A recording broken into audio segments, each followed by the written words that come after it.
The battle of wizards and warriors continues with iron swords. The evil wizard Malkill will take the shape of the earth, wind, water, and fire. Farewell! The fate of the world is in your hands! You're listening to the Piercing Wizard podcast, and I'm your host, Ryan Willett. I'm a professional body piercer with 20 years experience. I travel around the world teaching technique and safety classes, and I'm a member of the Association of Professional Piercers. Listen in as I talk to my friends and colleagues about our industry so we can all stay sharp.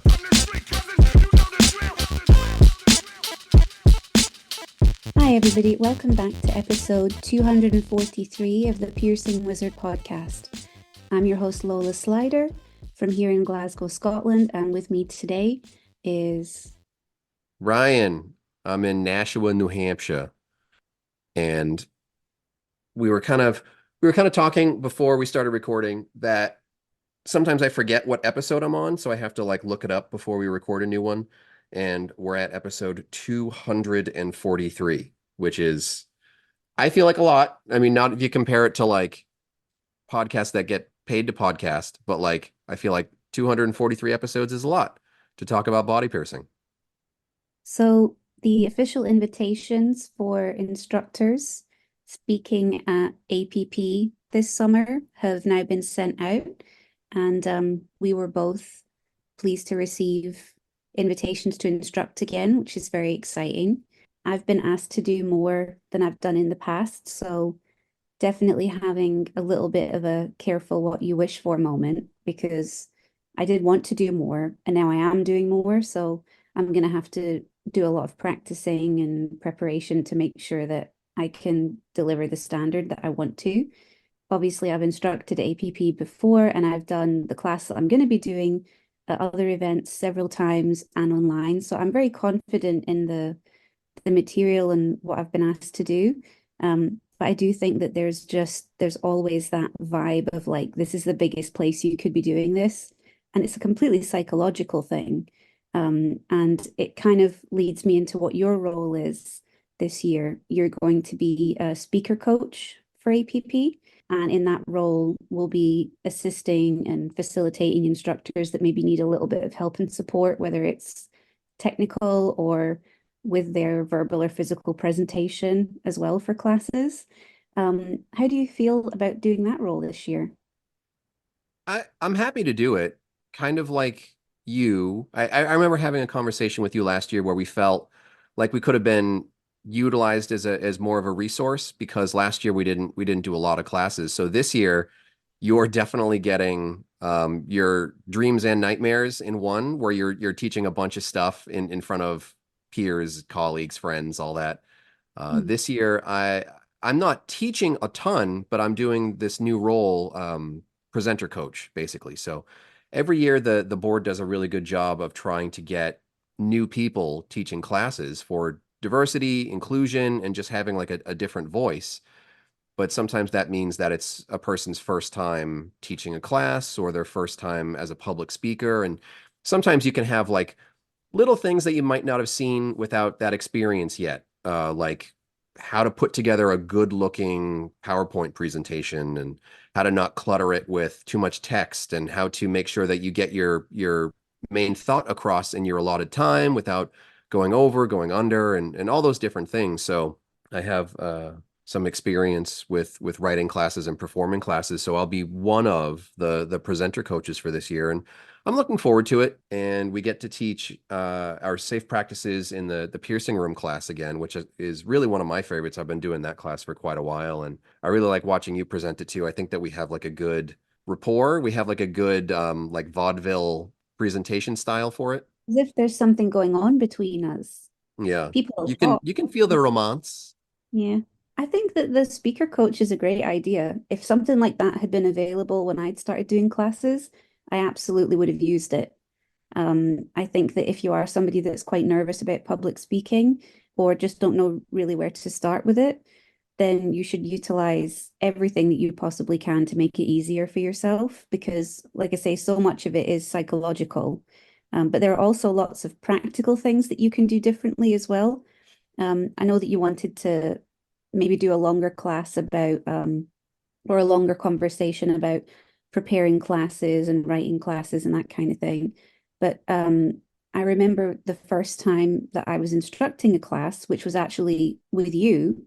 I got there early and I went into the space and I had my co-worker at the time go stand at the back of the room to like talk and then tell them if I was being loud enough to get a good idea of how loud I had to be to do the class because I know that that's always a big issue, especially if you don't have a very loud voice to be able to figure out like what that volume is meant to be so that you're not just shouting and yelling. So that was one of the first things that I did was like, okay, I'm shit scared of doing this, but like what's something I can do to make it easier? And I was like, well, I'll find the space so I know what it looks like, so I'm not intimidated by it, so I know where I'm going to be, so I know how loud I have to be. So just using all of those little resources and just if you are very nervous, thinking pragmatically can be really helpful.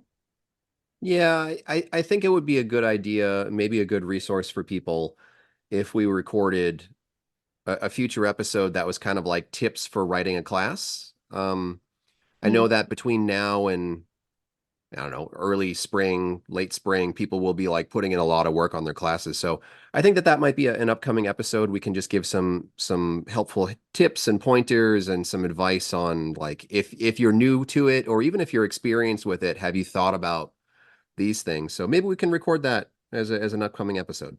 So before APP, which is June, is June APP? Yes, we're going to APPE in Spain. in Um, Spain, and that's going to be April. Is that right? mid-April. Yeah. And I'm really looking forward to that. I have never been to Spain. I have never been Really? to, yeah, Ever? I've never been to Spain. Yeah, I've been all over Europe, but I've never been to Spain. Like Spain, I've always felt pretty intimidated by it because I have little to no Spanish skills, and I don't want to be that like tourist that's just helpless without somebody there to translate for them. I've only been to Spain once, and it was for 2 days, flying out to get a tattoo, getting it done, and then flying back. So I was in Barcelona for 2 days just to do that. And I really liked it from the very little time that I spent there. I remember thinking like I would love to come back here and spend more time. So I'm looking forward to it. And I haven't really spent much time in Spain, but I've spent an enormous amount of time with the Spanish as a group. I've worked with so many Spanish people, and not only that, I seem to find them in every aspect of my life. Like my lawyer's Spanish, I had a dentist who was Spanish, so it's like I'm definitely enamored with the Spanish people. They all seem very lovely and friendly, so I'm not scared of going to Spain. So we haven't had our classes assigned yet. They haven't really selected the final classes and schedule and everything, but through some of the conversations that I've had with the organizers, I think it's going to be a really good time. So I'm looking forward to that APPE in mid-April. So awkward segue. I wanted to mention that I have a new video that I just published on Patreon. My last video was showing a pubic piercing. So this one I wanted to kind of steer more towards a video that I think more piercers would find helpful, interesting, useful, and um, also a lot of piercers have been and saying that they've been doing more oral piercings lately. So I got the opportunity to record a labret piercing, and that was a piercing where if you started in the 90s, if you started in the 2000s, it was like one of the most common, simple, staple piercings. You were doing them all the time. But over the last however many years, it's not like the hottest, most fashionable oral piercing. Like for a while, it was bites, pairs of stuff, and then philtrums, and then vertical librets and gestrums, and all these different variations on lip piercings. But I got to record just a libret piercing. A customer came in and they're like, I just want a libret with just a plain ball. And I was like, cool. That's just like a really classic style. And then when I went to go and do it, sometimes like when I do a piercing rarely, if I only do it once a year or, even less than that, I have this little moment in my mind where it's like, how am I going to do this? Because I know how I do all the other oral stuff, and it's almost always freehand, inside out, pressure marks, and all this other, cool stuff. The labret piercing, I was just so nervous about like, well, I don't want it to have an angle. I don't want it to be off center. I don't want it to be crooked in any way. I just want to nail it. So, like, what would give me the highest level of confidence? And it's just falling back to my comfort zone of clamps because I did so many of them over such a long period of time. So I recorded a video of just doing a classic lip piercing with a clamp. And I was really happy with how it came out. And I got to, mention some other little tips and tricks too about like biofilm and downsizing and stuff like that. How often do you do librets? Not terribly often, maybe once or twice a month. I would say 3 times as many philtrum piercings. So the philtrum is a lot more popular.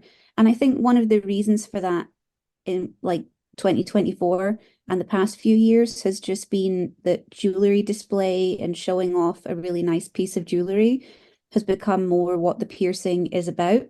And obviously, the top lip under the nose is a really nice location for showing off gems and prong set pieces and things with really beautiful settings. Whereas under the lip, sometimes it can be a little bit more of a food catcher. So I think that for a lot of people, they're maybe favoring the top because it has a slower rate of dental erosion typically, and it does tend to show off the jewelry a little bit nicer. But yeah, I mean, we're still doing a fair amount, but it's not a popular piercing. And for me, it's definitely, as I've said on the podcast before, piercing that makes me very nervous. Just in terms of execution, I think that lower central labrets are up there with septum piercings in that they're very easy to get a tiny bit wrong. And when you get it a tiny bit wrong, it looks fucked. And you can't just pill it. You can't just pill it like a septum. I see Yeah.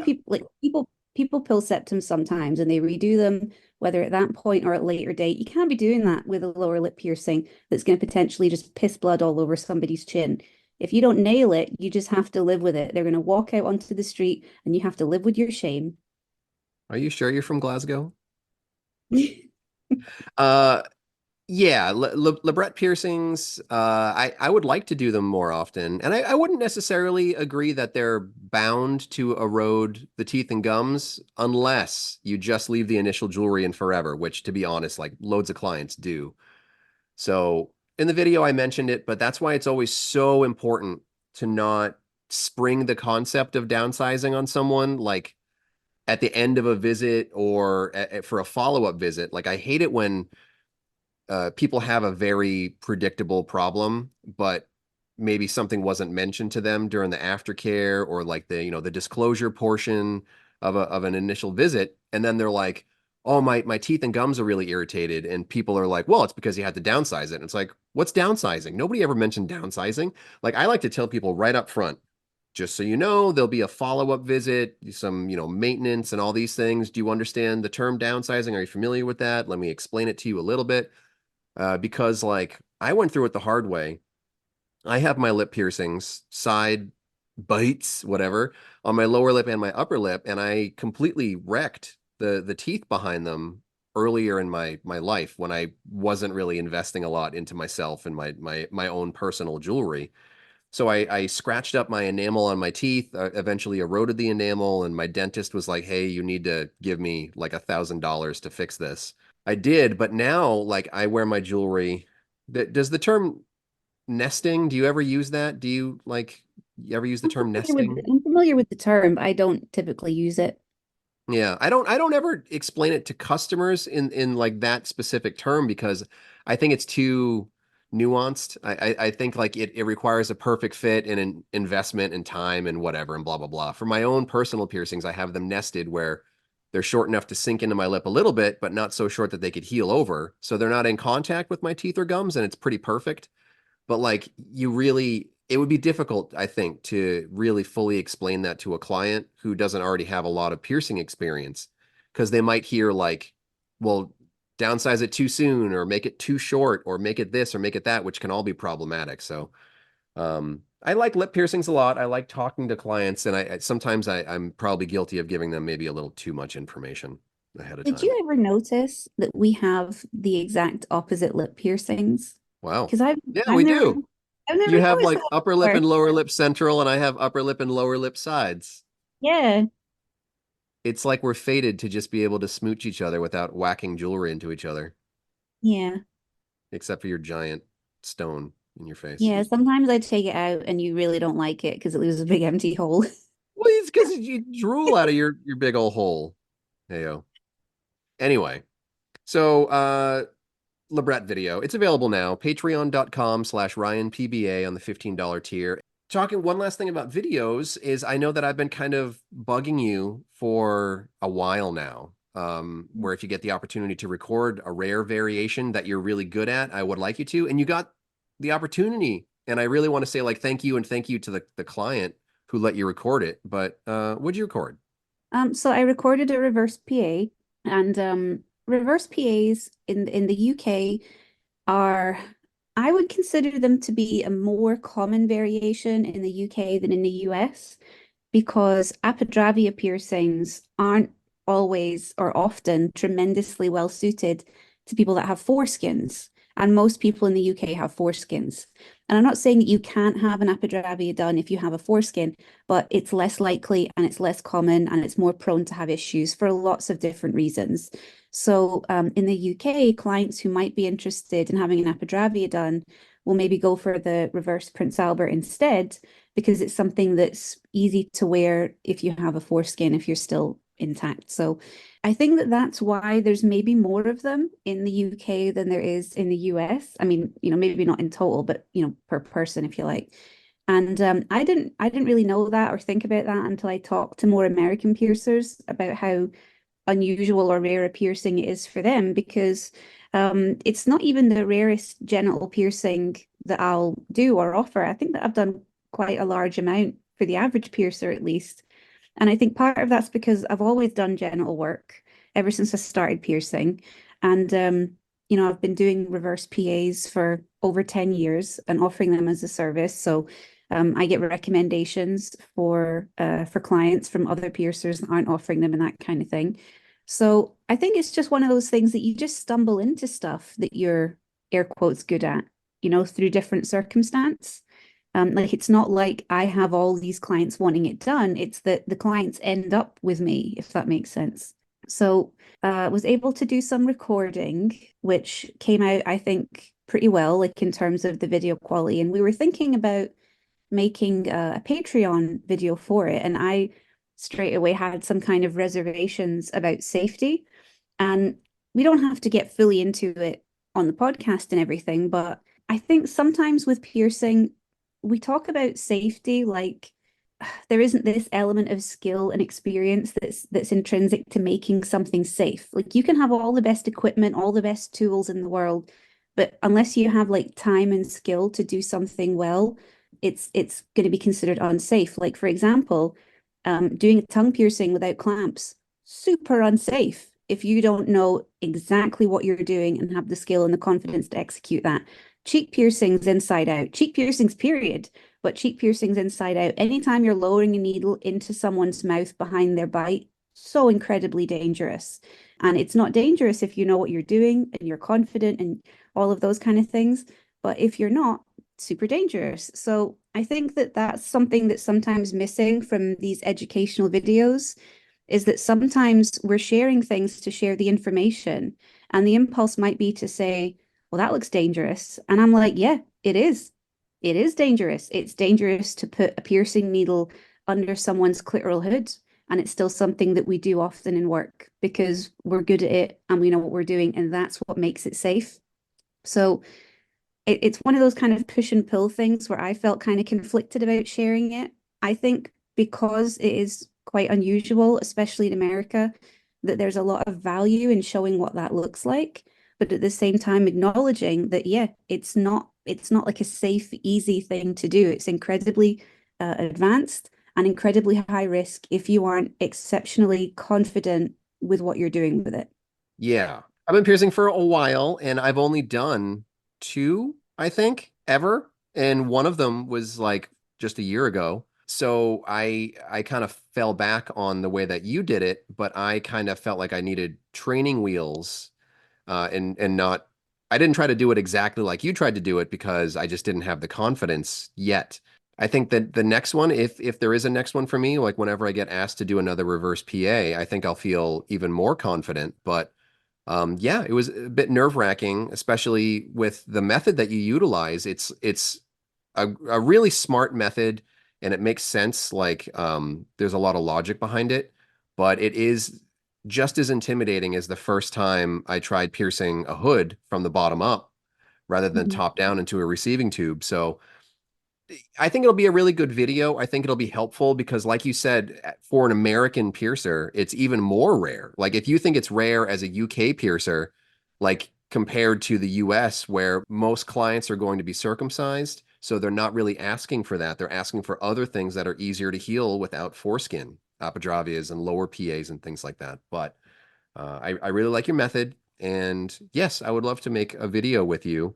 And I apologize in advance if I am stern producer Ryan when we make it. Very high standards. Well, yes, but it's because I care about the content. Just like with this podcast and with the videos, like I care about it. I don't want to just bang it out and throw a video out there and whatever. Like I want to make videos for baby piercer Ryan who had no access to anything and had to waste a lot of years just trying to figure it out on my own. So I take it really seriously. Teaching classes, making resources, making educational material. I take it really seriously because somebody's got to. Hey-o.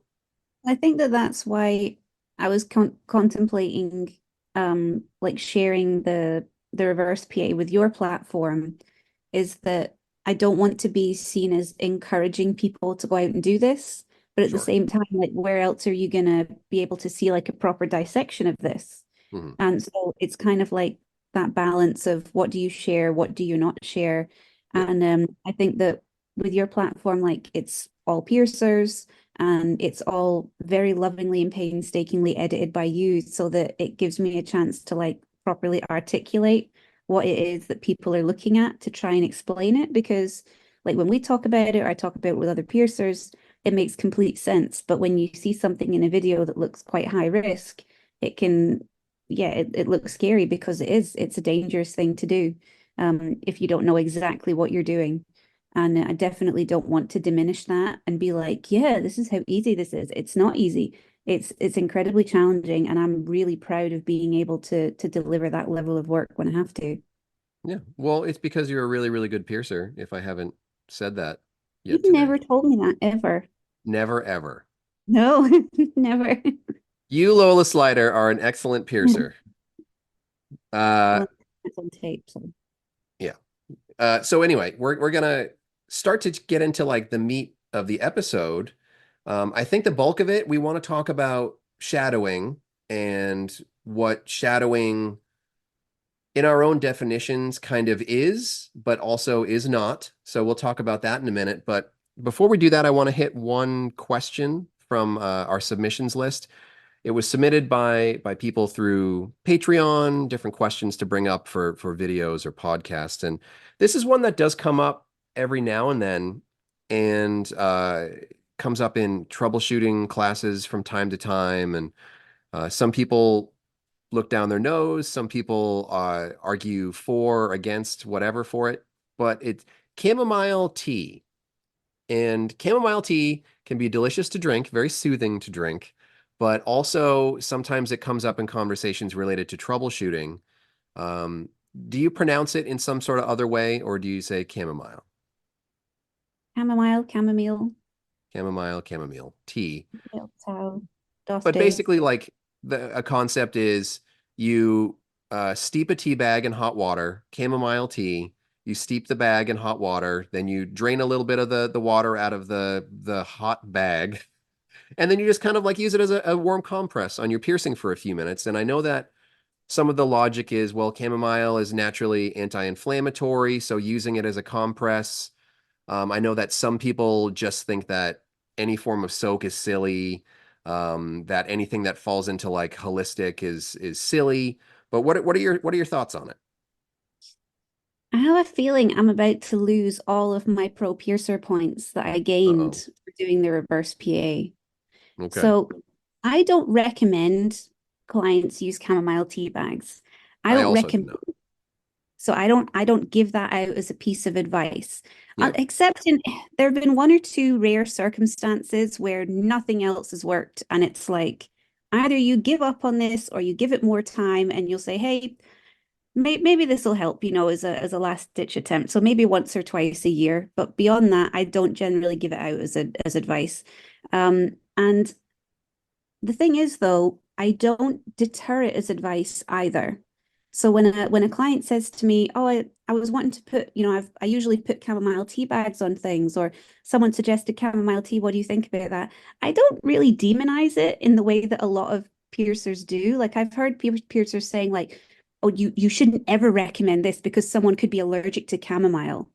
And I just feel like, well, you know, tell them to maybe have like a little like a patch test, or do they have any history of being allergic to chamomile? Is that a common allergy? Is that something that affects people at high level? Like, is it happening often?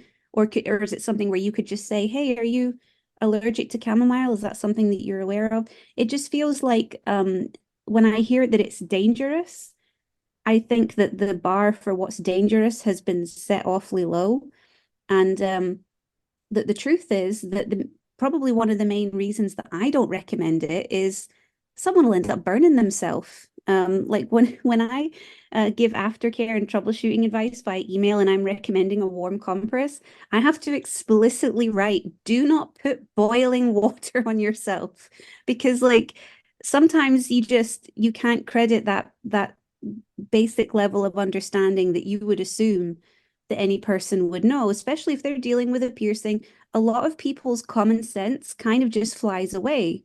Like things that you and I would do to help prevent swelling, for example, a piercing customer would never in a million years think to do. So I think a lot of the time people do take your instructions really literally. So that would be more my concern. And I don't tell people to do that, but if somebody uses it and says that it works for them, or is it okay if I try this? I'm not going to really tell them that it's a dangerous idea or a bad idea. I'm going to caution them about the temperature, that's for sure. But it does lead to an interesting question, though. And that's, what do you suggest when sterile saline's not working?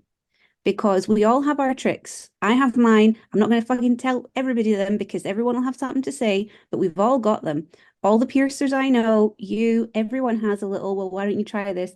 And nobody shares it because we just rip into each other for anything that's not just sterile saline and leaving it alone.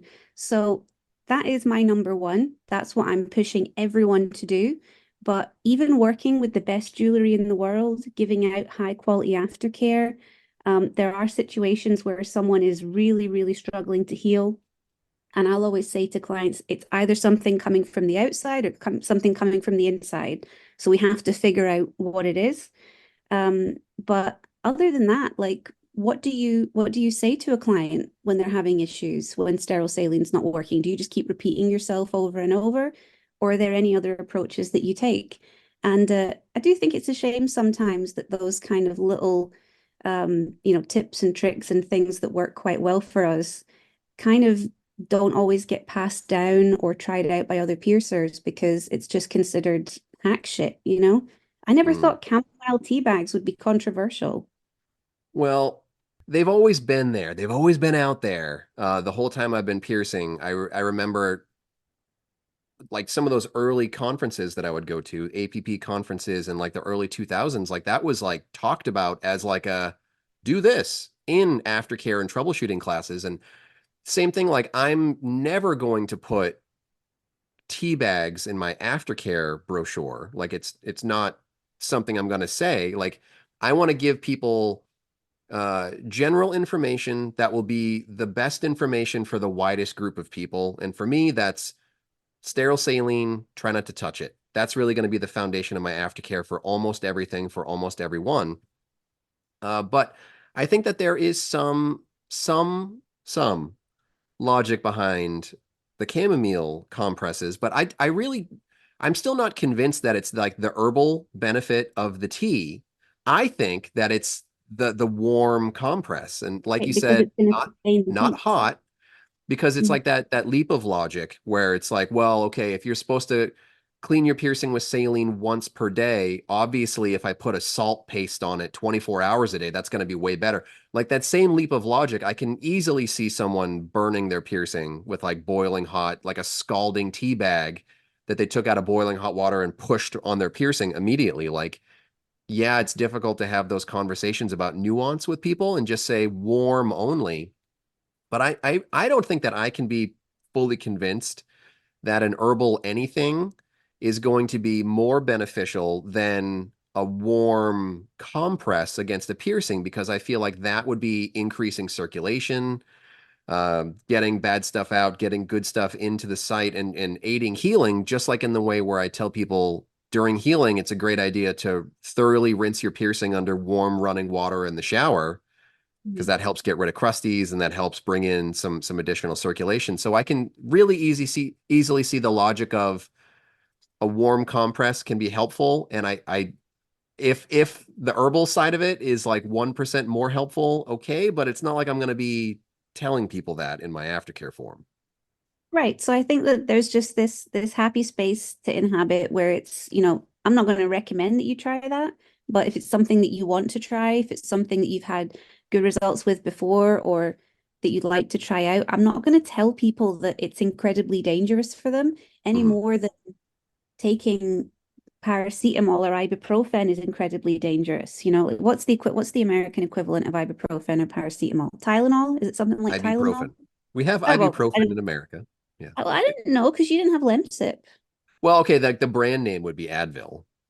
So, like, obviously, people can be allergic to that. And Yeah. if someone said to you, "Hey, is it okay if I take a paracetamol?" You would be like, "Sure." I mean, as long as you're not allergic and it's in accordance with the manufacturer's instructions, there's nothing terribly wrong with that. Or, See, the um, American side of it, the American piercer liability side of it is even if somebody asked me explicitly, like, is ibuprofen okay?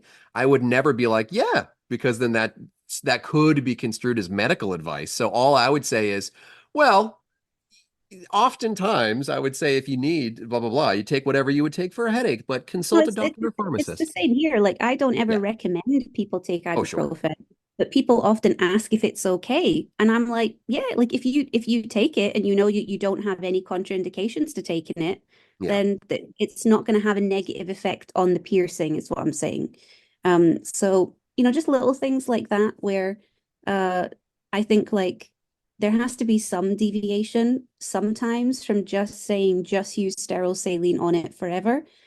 Even if it's looking at, like I was saying before, about how if there's something long term that's wrong with your piercing healing, it's either coming from outside or inside, even if it's just talking with your clients about what those factors could be. And, I think there's a lot worse things you could do for your piercing than sit and put a chamomile tea bag on it. I mean, like, at least you could sit and drink the chamomile tea, well, since you've made the mug anyway, and Yeah, have a but wee. also I feel like it's important to say out loud if there are like clients listening to this, we're not telling you to take a mug of chamomile tea and use it to soak your piercing. That's not at all what we're talking about. But this is the thing. Like sometimes it's hard to give advice Yeah. because there is that huge, like you have to allow for so many degrees of misinterpretation. If Oh you were yeah. to say to someone try chamomile tea bag and they can't get chamomile tea, they'll be like, "Oh, well, here's a different kind of tea. Maybe I'll try coffee." And you're just like, "Nope, nope, nope, reverse, Yeah. back, Yeah. stop with this." Like, because If I have anybody heard ever people put would other bring things up, on. if Yeah. anybody would ever bring up, oh, I heard that this could help, could this help? I'm probably not going to be like, yeah, sure, whatever. I'm probably going to be like, why don't you try just a warm, clean, wet paper towel compress, like a hot, wet paper towel compress? Why don't you just try that instead? Or like, a good thorough rinse in the shower. But I mean, when I had my labret scalpeled, I was given arnica, and I've never used arnica before, and I don't know if the arnica helped, and I don't know if arnica does anything because it's one of those products that when you read about it, it's like it may do this or it may do Witchcraft. that. Yeah. But I fucking took the arnica because it was like maybe it'll help, and it's not going to hurt me, so I might as well have a go. So like I don't see chamomile as this like for context, right? I don't know if you can remember this or if this is something that was more of a UK thing, but there was a time period where people were advised to put peroxide on their piercings.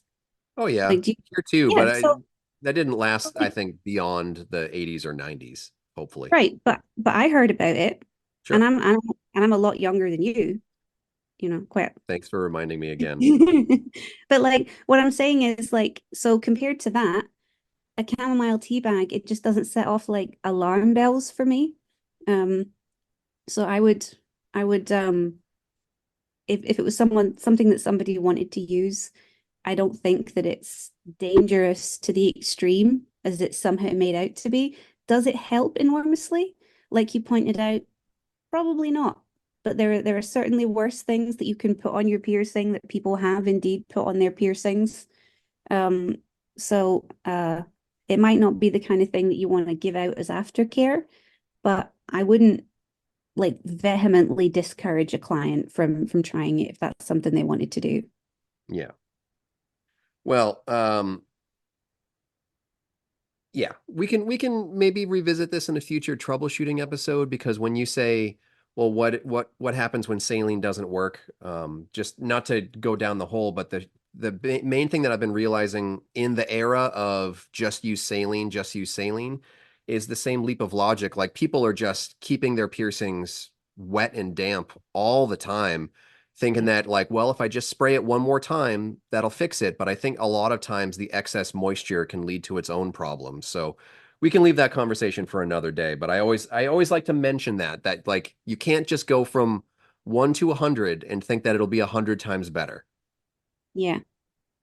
So now that we've got all the little stuff out of the way, I wanted to talk about shadowing because I think every time you lead into the APP conference and you start to get into that springtime, summertime, business picks up, people get more motivated again when they get out of like the winter humdrums. And I would think and hope that that would also increase the amount that people are out there shadowing, trying to learn, trying to mentor and give access to information and all that stuff. So I've gotten some messages, emails, inquiries about shadowing over the last couple of years because I think that we mention it often enough in videos and podcasts of like, well, my studio is open and available to if people would like to shadow.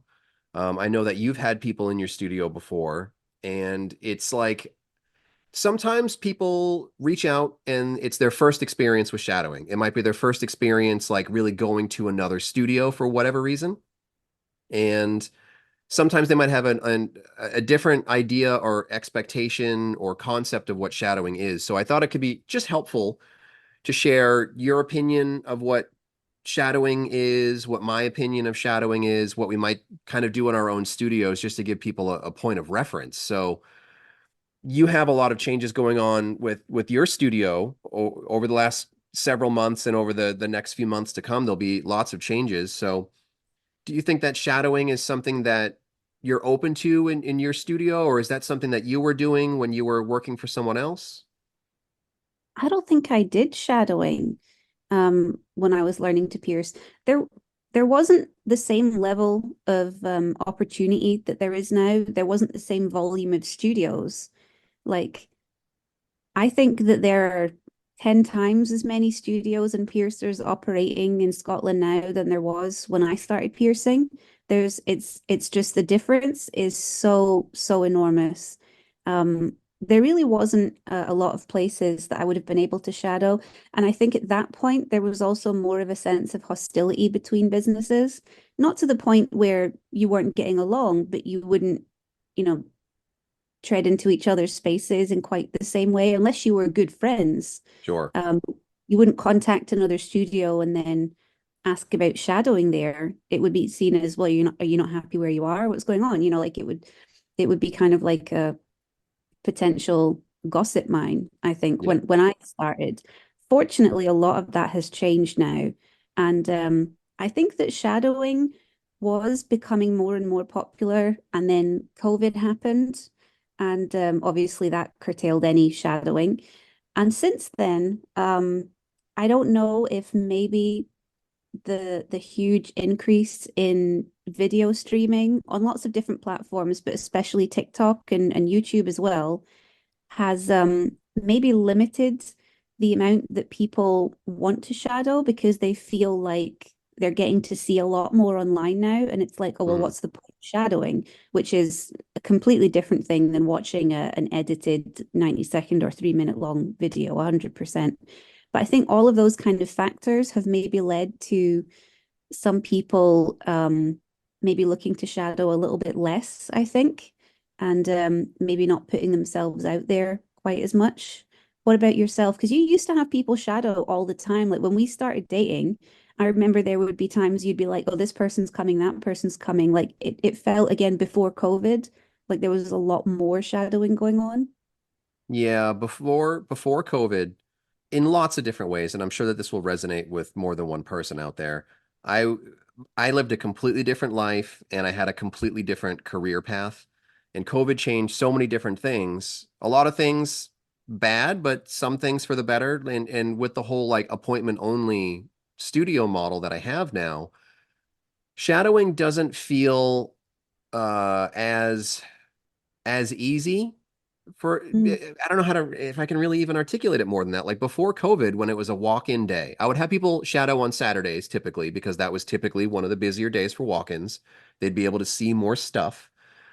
People would come in and it would just be this really fast-paced day. And all I would do is at the start of the day, I would say, this is your little 5 minutes of safety talk. You can stand here, but you can't stand here. You can touch this, but you can't touch this. Little things like that. And then it was just like, let's get at it. You can watch. I'm going to ask every client, is it all right if I have another piercer in the room to shadow? And as long as the customer was cool with it, then I was cool with it, and they could just like watch and shadow.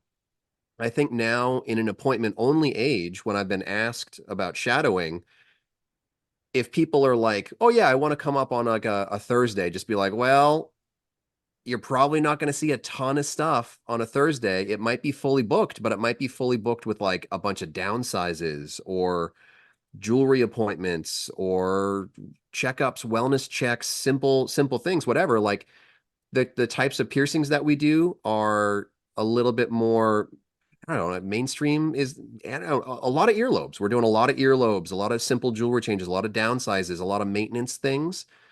So sometimes I would feel self-conscious where it's like, well, yeah, you can shadow, but you might not be seeing me do like an apodravia and a guiche and inverted nipples and a deviated septum and whatever. So, but yeah, I used to have people shadow all the time. Not like it was every week, but it was pretty often. And now with it being the appointment only, I give people kind of options. You can come on this day, you can come on that day, but it needs to be regimented. I don't want any surprises anymore at work. Like, what day will I have a counter person on that day to kind of help, or will I be there by myself and will have somebody shadowing be like extra stressful for me or whatever. So it has changed a lot over the last few years. And I think you make a good point as well about the private appointments making shadowing feel a bit more wooden because it's like you know what you're going to be doing ahead of time. And it kind of puts the onus on you as the host to like provide interesting things to look at. Whereas when you were doing walk-ins, it would be like, well, anything could happen. The day could be dead, it could be busy, we just don't know. So there was that level of spontaneity. And I think that that would add to like the positive energy of the experience. Whereas when everything is strictly regimented, sometimes unless you have a day packed with stuff that they really want to see, it is a little bit more, you just get what you get, which isn't really different from walk-ins, but I think it's like about the mentality of knowing what you're doing or not knowing what you're doing. And then there's also the element with doing private appointments where if you're asking customers not to bring friends, it does seem a little bit cheeky to be like, well, I brought a friend and they're just going to stand and watch, but your Yeah. friend can't come in because of Yeah. COVID.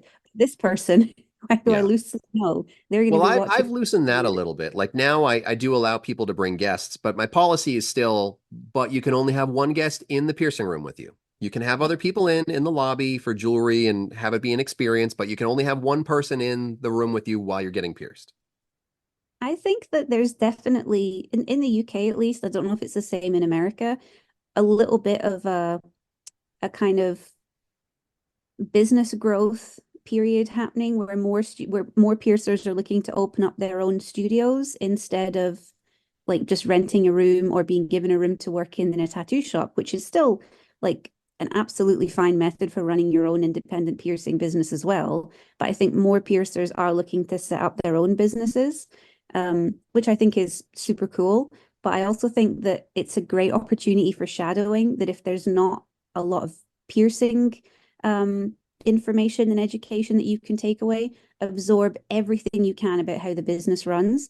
Because when I was guesting at Blue Lotus in Newcastle, I learned so much about their booking system, their displays, and how they manage clients with their counter people. Like I got a counter person from seeing how amazing their counter people were. Like I'd never seen counter people that were that good before, that I was like, oh my God, this makes so much sense that you would have this person in this role. Like I'd never seen that done that way before. So even just things like if you're going to be visiting a business and maybe you're thinking like, oh, I hope I get to see something cool today. It depends what you're looking for. Yeah. So obviously it's going to be great if you get to see a piercing done by a piercer, particularly one that you admire or whose work you're interested in. That's fantastic.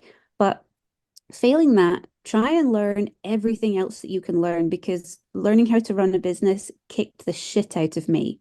Like, I had no idea how bad I would be at running a business until I tried to run one and then had to learn all of the things that I was doing wrong. So, like, that's the thing where now, if I had the opportunity again, I mean, I think I paid pretty good attention the places I visited, but that's the stuff that I just wanted to absorb like a sponge. Like, so how, how does your booking system work? And like what program are you using for this? And how do you handle bookings versus walk-ins? And how are you pricing this and that? And like, that's the stuff that's going to be so, so helpful for people moving forward, I think. Well, I want to unpack a couple of different things. Like there are a few different things I want to talk about in relation to shadowing. One is it might overlap with some other things, like shadowing and guest spotting are different things. Yeah. Shadowing and private instruction are different things, but there can still be a lot of overlap. Like I had the opportunity to go and do a guest spot, and I think it was really similar to what you're talking about with Blue Lotus. I had one of those experiences at Pinpoint, and I got to go there and be like, oh, this is what a real piercing shop does. Like, so seeing how Christiana and Sala and Ina and how like everybody who was at the studio at the time, like how they were running the studio was really inspiring. So it's like I was there to pierce and do a job, but I would, same thing, kept my eyes open, kept my ears open, and I tried to learn as much as possible. When you're shadowing, sometimes people might have the expectation that it's like I'm there for the host to be teaching me things. And it's like maybe you're going to be going over some stuff, but it's not the same thing as like personal private instruction. Shadowing in the most simplistic form for me is like, well, a shadow is just they're just there in the room. They're watching, they're listening. And what I tell people when they come in is like, I encourage questions, but only once I'm done with the client and the client has left the work area. Like, I don't want you asking questions in the middle of a piercing. I don't want you interrupting the client when we're having a conversation or I'm going over the client's questions. Like, you're there to observe, take notes if that helps you, whether it's paper or on your phone or whatever. And I'm happy to go over any questions after the service is completed, but it's not like I'm not walking you through what I'm doing necessarily. And everybody's going to have their own personal preference for like how they will host someone. Yeah. But for me, it's like observe, and then let's go over your questions after the client's left the work area. Something else that like I think can also be helpful, and I'm trying to be like political in the way that I form my thought on it. I would I would feel way more comfortable having someone come into shadow if they're a piercer from 3 hours away rather than a piercer from 3 blocks away. Because like, yes, I know we're in an information age and this community and everybody's inspiring. And it's like, oh yeah, we want to have local piercer meetup groups and all that stuff. But that can't always be the reality in every community, in every space, in every area. Like I've got piercers where if I was like, anybody can come in whenever they want, and like a piercer from like one shop away was like, yeah, I want to come in. I'd kind of be uncomfortable and be like, well, are you just going to be like taking the information you get from my studio to strengthen your studio, which is potentially competition for mine? So I would feel way more comfortable having people come in for a wider space. And if it's someone who's really close to the point where they could maybe create a conflict of interest, I would rather say like, well, you know what? maybe it's not the best idea for you to come and shadow at this studio because of the conflict of interest, but I've got great friends an hour away that would be fantastic, whatever. Do you feel like there's any benefit there, or do you feel like I'm kind of stepping on my own thought? No, I think that that's completely fair and valid, and that the concept that any kind of resistance to letting anybody in your business is gatekeeping is fucking Right. bullshit. I think that it ignores a lot of nuance and a lot of feeling that I just think it's bullshit. I think you're just pretending to feel that way, to look a certain way. It's completely fine to feel like, listen, you're right down the street from me. Yes, I want to be supportive and I want us to, there are businesses around me that I refer people to and that refer people to me. And we have a positive, healthy relationship. Like there are other studios in town and we send clients to each other for different things. Or if I'm not available, I'll say, hey, maybe they can help you out at this place. So yeah, we have a positive relationship, but I think having those boundaries in place where it's like, this makes me a little bit uncomfortable. If someone respects you enough as a person to say that to you and say, like, this is making me feel a little bit uncomfortable, like, I'm really sorry, that means that they actually like quite like you and care about you, in my opinion, and they care about the collegial relationship that you have and want to keep that healthy and maintain that boundary. There are so many piercers who I really like that I don't follow because it's like I support them and I want them to do well, but I don't want to see what they're doing all the time because like I like to focus on what I'm doing and I don't like Mm, to think, oh, they're doing this. Should I be doing that? Like that's a train of thought I can really fall down easily. So yeah, I like to sometimes have a healthy degree of separation. I think that's completely valid and normal. And that if anyone tries to make you feel bad about that, I think that that's a little bit unreasonable and childish. And that where you can have a conversation with a colleague and say, this makes me a little bit uncomfortable. Would it be okay if we did this? Like that's somebody that actually respects you and has a healthy relationship with you that can say that to you. sure. Yeah, like I like to facilitate resources for people, but Mm, it would be a conflict of interest if I was the resource for a local competitor. I yeah. still wouldn't want to be the person who's like gatekeeping and be like, well, no, you can't come into my shop. You're not allowed. You're not permitted. What I would rather say is like, well, that's potentially a conflict of interest, but why don't I help facilitate a shadow day for you at this other studio that's just an hour away or whatever? And like, they're great people and they can help you out too. I don't want people to like have to avoid hard conversations. Like, I But they'll know that avoid everybody them. can feel socially awkward with it. Yeah, that's the thing. I think that if it's a conversation that makes somebody uncomfortable and they're just going to avoid it and just leave the message and pretend they never saw it, like that's what will quite often happen. Whereas if you have a relationship with someone that's healthy enough where they can say like, I'm not super comfortable with this, I think that's a really thoughtful person that you're talking to that can say that to you. And I think that gatekeeping in that respect is another word people love to throw around when they're mad because they've been told no in response to like something I've said before is that if someone that you don't know that you never talk to doesn't wish to give you specific business advice, that doesn't really seem like gatekeeping to me. That just seems like, like not really wanting to enter into a dialogue with a complete stranger about elements that affect their business in a very specific way. And listen, piercers copy off each other. You do it. We see them doing it.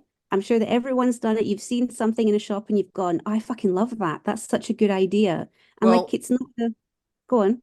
well, if you look at my studio, some of the best elements of my studio were stolen from Pinpoint, were stolen from Piercing Experience, were stolen from Right. Rockstar, were stolen from all these Thrive Studios, up in Canada. My whole concept of like a two-story shop, a lot of it came from there, and oh yeah, all So, that. like, yeah, people, piercers copy from each other all the time in a way that's not in any way intended to be malicious, but they do.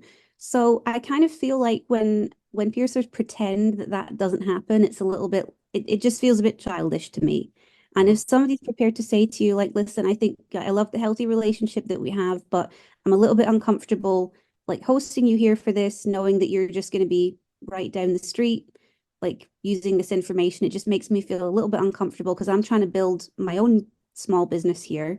Yeah. I don't think that that's a terrible thing. I don't think that that's gatekeeping. I think that that's respecting a healthy boundary, and that, if it's too hurtful for you to hear that, then you're probably not in a position in your life right now where you should be making those requests from people.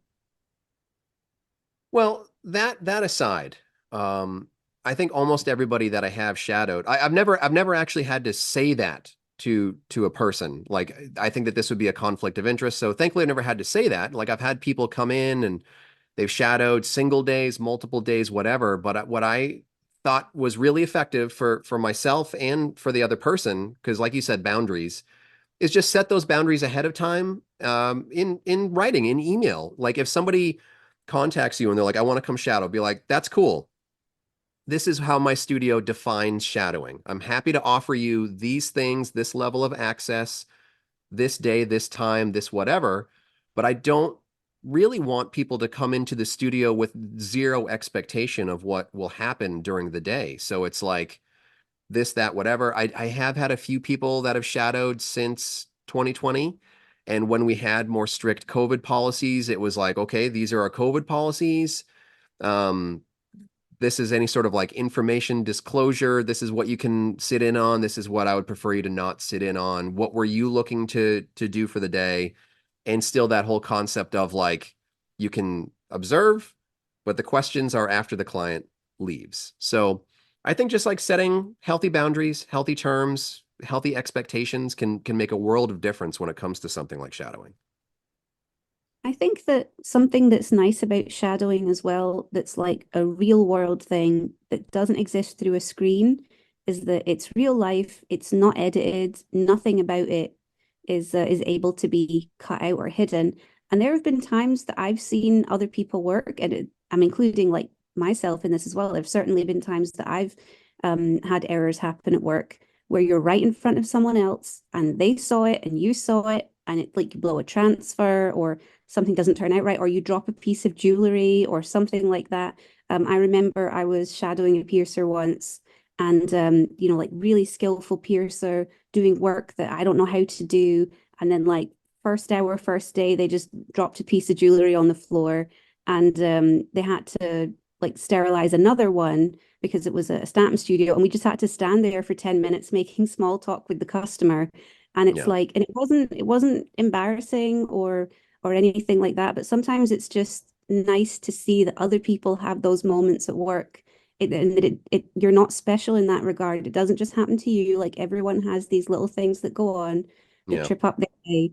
And I think that that's something that's really good about real world shadowing, as opposed to just watching people do the movements online, because there's Right. so much online you don't see. And even in posts that people share where they're sharing a mistake they made, they've still probably edited out the worst bits. And it's good to just kind of like, it's not good when things go wrong, but sometimes it's good to, in fact, one of the first classes I saw you teach, something went wrong. And I think it might have been the first year that we met. You were teaching and you were doing a live piercing demonstration, and the connecting pin snapped when you were doing a tragus piercing. And there must have been like 80 people. It was like standing room only. People were like, oh, we're all going to watch Ryan do this thing. And then like something happened where something actually broke mid piercing, and you were like, well, this has never happened before. And then you just had to stand there for 10 minutes in front of a room full of people just acting casual while someone went and sterilized you another thing. And it was just like, and it went on for so long. And I was like, I would be dying. I would just be dying if that was me. But you made it seem so normal. And it was like you just weren't even worried. Well, luckily, I don't even remember what you're referencing I because did.